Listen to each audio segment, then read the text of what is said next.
Marre de cette peur qui me tient. C'est le thème du live que je vous propose aujourd'hui. Je suis vraiment contente de vous retrouver. Je viens de vivre un moment de stress parce que la technique ne suivait pas. Je vous remercie d'avoir attendu ce démarrage un peu différé. Et je vous invite à me faire signe avec un commentaire, voilà, sous cette vidéo pour me dire que vous êtes là. Merci beaucoup à vous. Si toutefois vous m'écoutez en différé, je vous invite aussi à manifester votre présence, que nous puissions interagir également sur ce sujet. Marre de cette peur qui me tient. Pour ceux qui me connaissent moins, je suis Paul Thérault, coach professionnel et thérapeute. Et j'accompagne notamment beaucoup de personnes qui vivent des transitions professionnelles, des mal-être professionnel et qui peuvent se sentir sur ce chemin. J'en utiliserai quelques exemples retenus par la peur. Voilà, voire dans des peurs inconscientes. Comment je vais aborder ce sujet aujourd'hui? Je vais l'aborder en deux temps. Dans un premier temps, je vous inviterai à aller considérer nos peurs, celles qui nous tiennent, celles qui nous retiennent et celles aussi qui nous rétrécissent. Voilà, ce sera une façon d'élargir un petit peu pour aller considérer peut-être les peurs qui sont importantes à considérer aujourd'hui pour vous. Et puis dans un deuxième temps, je vous proposerai deux pistes concrètes, vraiment simples et puissantes, eh bien pour avancer avec nos peurs, puisqu'elles sont là. Tâchons d'avancer avec nos peurs. Voilà, je vois que Kevin est là aujourd'hui. Voilà, merci Kevin de venir faire connaissance avec ce que je propose. Voilà, je devine aussi que Caroline est là. Et peut-être Corinne. Allez, on y va, c'est parti. Alors, j'ai appelé ça marre de ces peurs qui nous tiennent, de cette peur qui nous tient.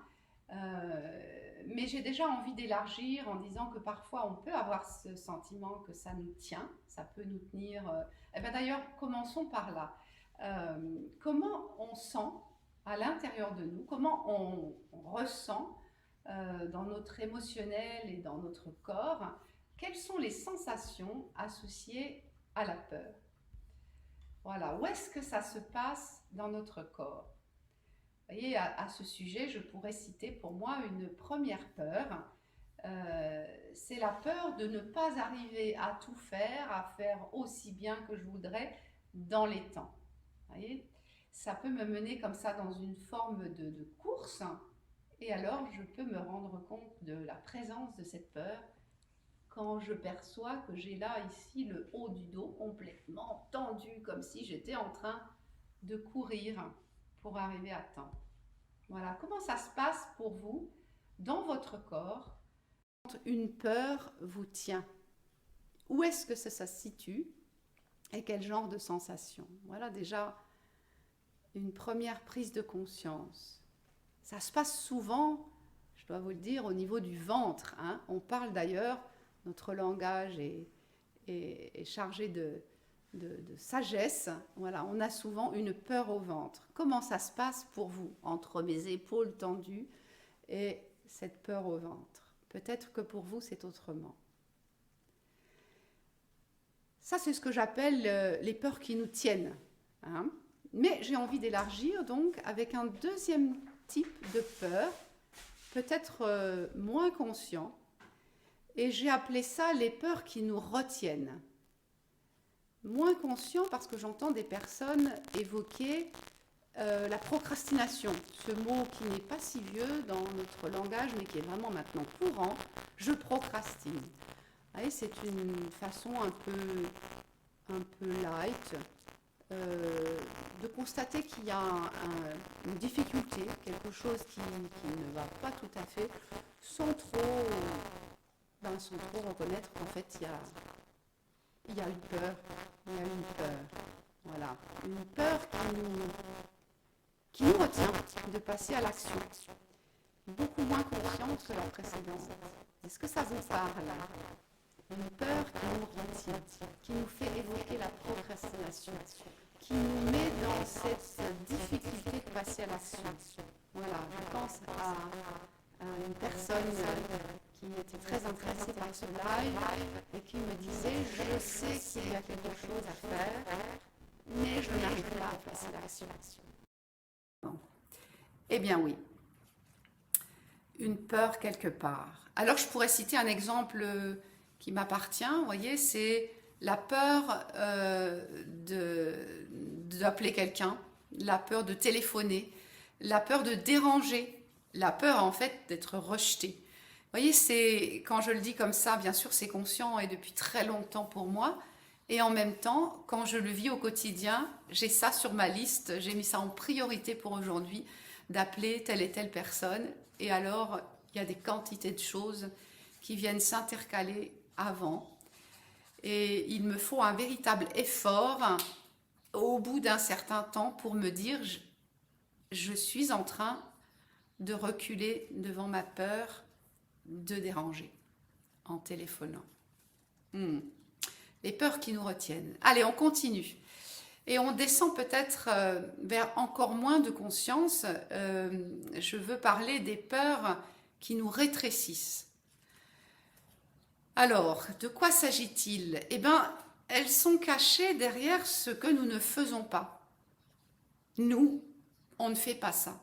D'autres font ça, mais moi, surtout pas.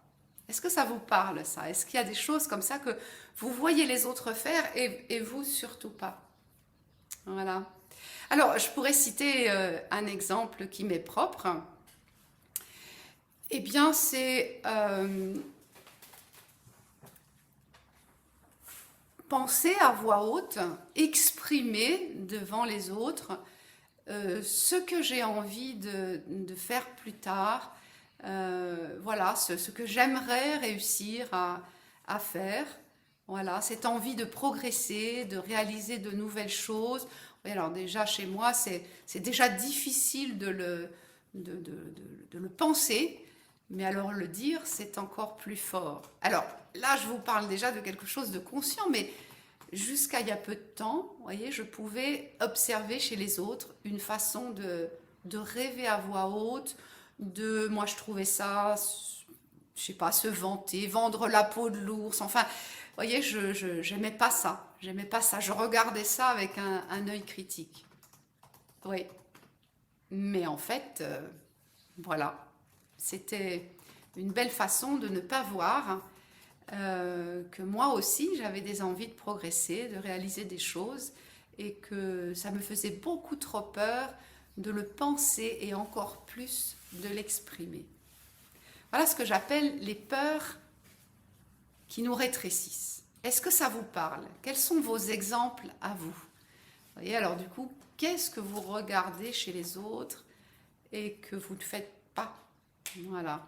Qu'est-ce qui attire votre attention chez les autres? En admiration ou en détestation ou en étonnement, curiosité, voilà. Des peurs qui peuvent nous rétrécir. Et là encore, hein, comment nous le vivons à l'intérieur au moment où nous en prenons conscience? Voilà pour cette première partie. Alors, qu'est-ce que vous me dites? Voilà, Caroline confirme que ça va mieux. Voilà, ventre serré ou cœur qui bat? Super. Respiration rapide et superficielle. Accélération du rythme cardiaque et tension musculaire. Voilà, là on est dans des peurs vraiment conscientes. Merci pour ces exemples très concrets des peurs qui nous tiennent.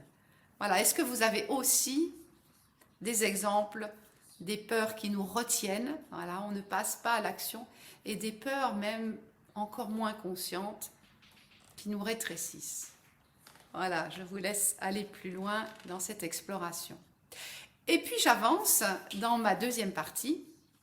Alors comment faire avec ces peurs?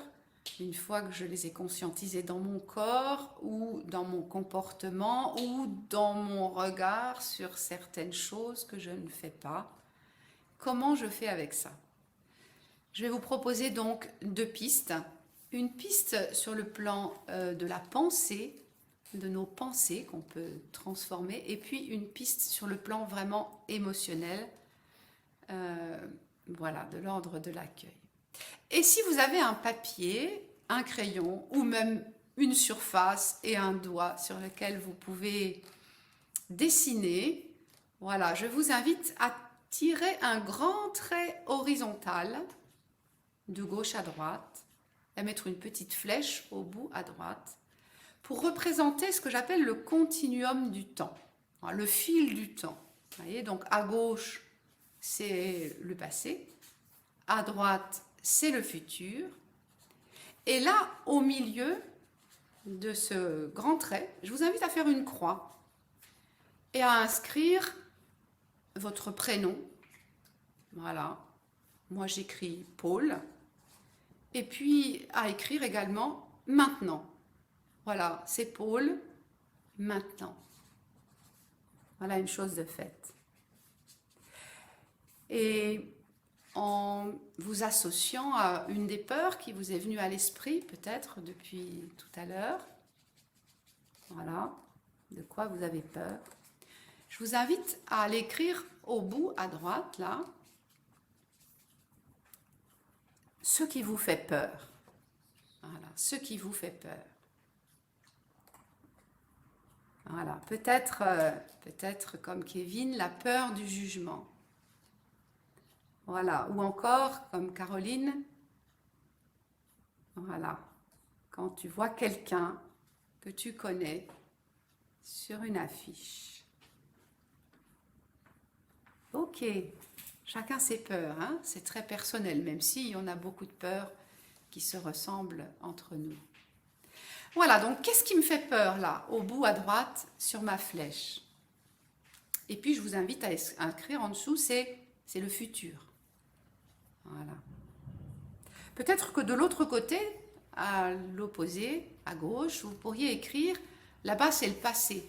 Hein?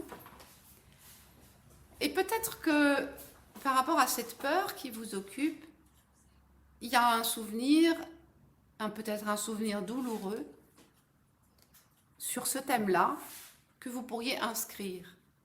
Alors je vais vous donner à ce stade mon exemple. Il y a un exemple sur lequel j'ai travaillé dernièrement.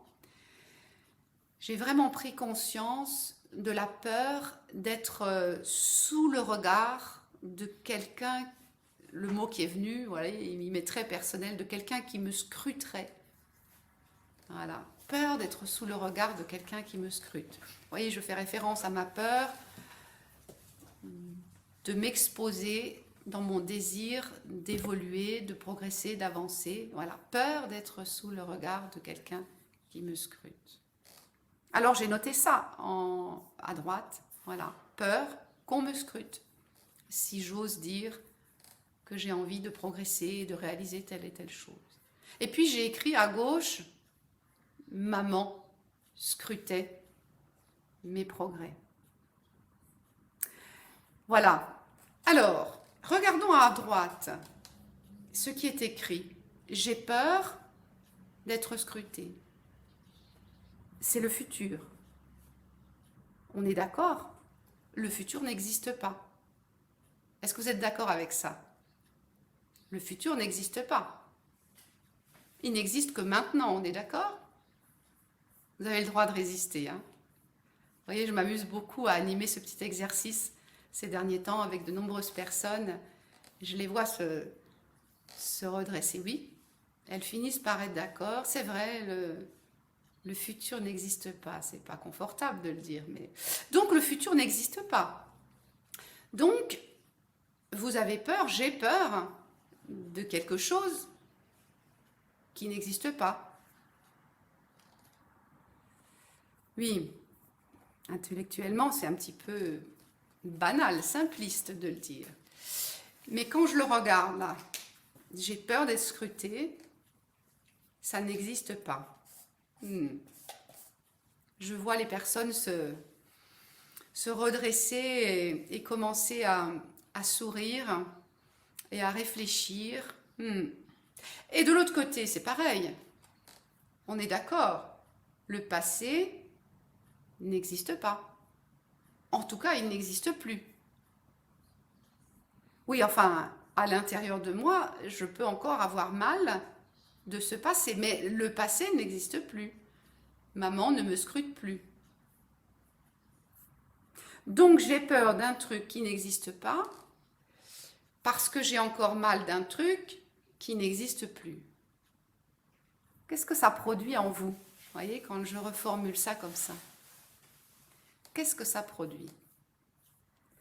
Je peux vous témoigner que le jour où pour moi-même, après avoir proposé cet exercice moult fois à mes clients, je me suis trouvée moi-même dans cet exercice, je me suis dit, ouh, ça me laisse un large espace.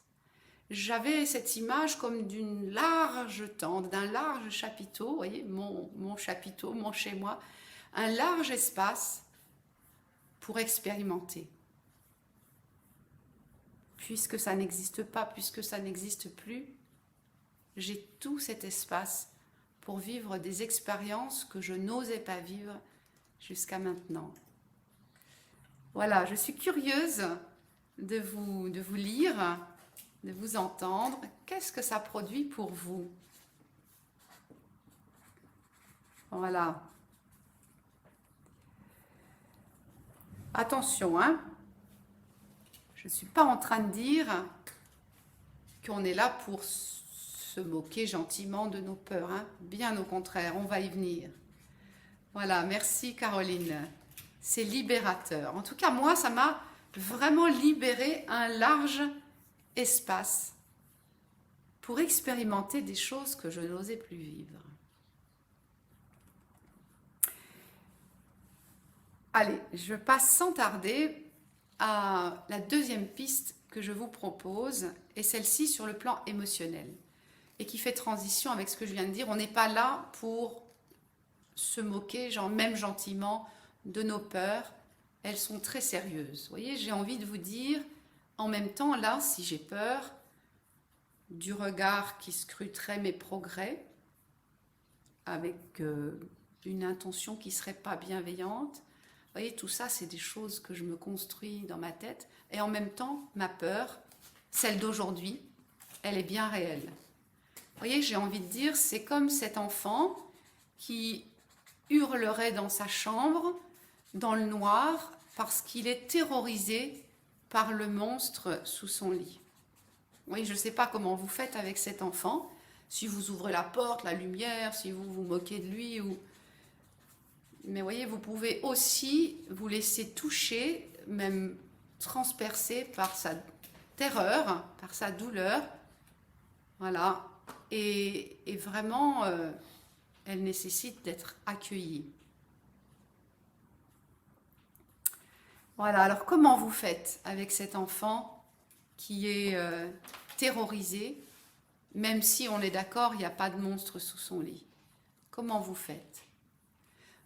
On peut essayer de lui démontrer qu'il n'y a pas de monstre sous son lit. Je ne suis pas sûre qu'il ait la disponibilité pour se laisser rassurer au niveau mental sur le fait qu'il n'y a pas de monstre sous son lit. D'autant plus qu'on va rééteindre la lumière tout à l'heure. Et alors, comment vous faites? Eh bien, j'ai envie de vous suggérer, j'imagine que vous l'avez peut-être déjà vécu dans des tas de situations, on va peut-être plutôt s'approcher de cet enfant, le prendre dans ses bras ou pas, parce qu'il a tellement peur. En tout cas, lui parler, lui manifester avec beaucoup de tranquillité. Voilà, je suis là, je suis là. J'entends que tu as peur du monstre, je suis là. Tu peux te tranquilliser, je suis là. Vous voyez, une très belle façon de reconnaître que sa peur est là et qu'il peut se tranquilliser avec sa peur. Surtout pas de nier sa peur, mais vraiment de l'accueillir. Voilà, comment vous recevez cette idée? Comment vous... Voilà, Kevin, rassurez l'enfant, bien sûr. Hein.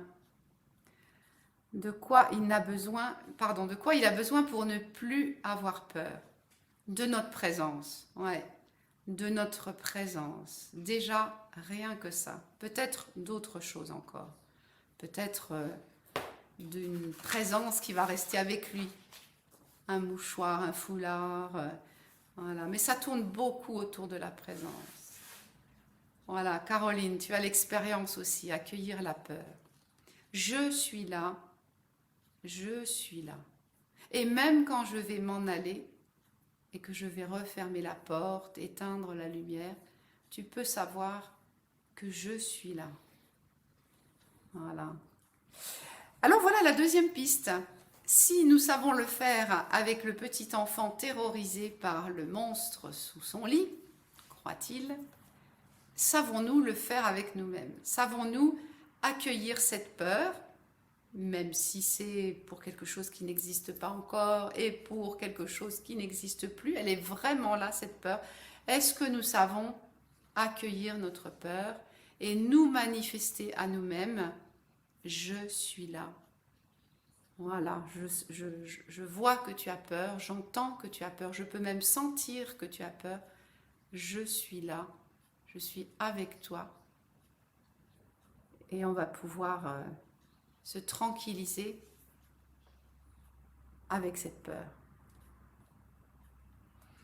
Voilà deux pistes très concrètes. Alors, je résume. Donc, ces peurs qui nous tiennent au ventre, aux épaules, ou qui nous agitent, ou qui... Ces peurs qui nous retiennent, procrastination, et j'y suis encore 3 jours plus tard, j'ai pas bougé. Ces peurs qui nous rétrécissent, toutes ces choses qu'on n'ose pas faire et qu'on regarde d'autres faire, avec envie ou avec critique. Voilà, toutes ces peurs, deux pistes concrètes pour faire un bout de chemin avec elles. Transformer mes pensées. Transformer mes pensées par rapport à l'objet de cette peur. Et c'est en dessinuant mon continuum du temps et en m'en rendant compte que là, maintenant,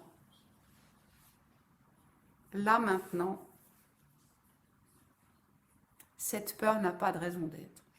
Ça, on va dire, c'est quand je suis en capacité de prendre du recul, de poser ça sur un papier, de visualiser ça. Vous voyez, ça demande déjà pas mal de ressources. Hein.